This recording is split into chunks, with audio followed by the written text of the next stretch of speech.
Dear students, welcome you once again to my class of GK and current affairs of the day. তোমরা সকলেই জানো যে আমি প্রত্যেক দিন কারেন্ট অ্যাফেয়ার্সের ক্লাস নিয়ে থাকি। আজ আমাদের 3 জানুয়ারিতে যে সমস্ত ঘটনা বিশ্বজুড়ে ঘটে গিয়েছে তার গুরুত্বপূর্ণ কিছু ঘটনাকে আমাদের এই কারেন্ট অ্যাফেয়ার্স ক্লাসে আমি আলোচনা করব। প্রথমেই আমরা ইরানের মর্মান্তিক ঘটনাটির কথা বলবো। ইরানের কারমেন শহরে জোড়া বিস্ফোরণে শতাধিক মানুষের মৃত্যু ঘটেছে। এরপর আমরা আরও একটি খবরের দিকে চোখ রাখব। মার্কিন যুক্তরাষ্ট্রে উপকূলরক্ষী বাহিনী 3 বছরের একটি কুকুরকে উদ্ধার করল যখন এটি উপর থেকে 300 ফুট উপর থেকে নিচে পড়ছিল।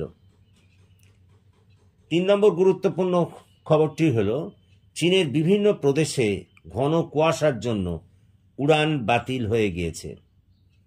4 নম্বর খবরটি হল 30 বছর বাদে হংকং চীনা ফুটবল দলকে হারালো। 5 নম্বরটি হল ইউক্রেন রাশিয়ান শহর বেলগোরোদ আক্রমণ করে ক্রিমিয়া দখল করল।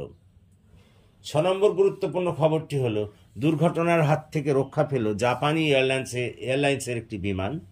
367 জন যাত্রীকেই অক্ষত অবস্থায় উদ্ধার করা হয়েছে। 7 নম্বর গুরুত্বপূর্ণ খবরটি হল ইসরায়েলি বিমান হানায় 9 জন হেজবোল্লাহ যোদ্ধার প্রাণ গিয়েছে। 8 নম্বর গুরুত্বপূর্ণ খবরটি হল জার্মান সরকার লেবানন থেকে তাদের নাগরিকদের সরিয়ে নেওয়ার উদ্যোগ নিয়েছে। 9 নম্বর গুরুত্বপূর্ণ খবরটি হল জোয়ানকে অপসারিত করে পুনরায় হাবাসকে মোহনবাগানের কোচের দায়িত্ব অর্পণ করা হলো। এবং 10 নম্বর গুরুত্বপূর্ণ খবরটি হল আমাদের দেশেরই খবর। সুপ্রিম কোর্টও 3 মাসের মধ্যে আদানিদের বিরুদ্ধে আনা অবশিষ্ট 2টি অভিযোগের তদন্ত শেষ করতে আদেশ দিল। That's all. Thank you for watching and listening. Please comment, share and subscribe to my channel.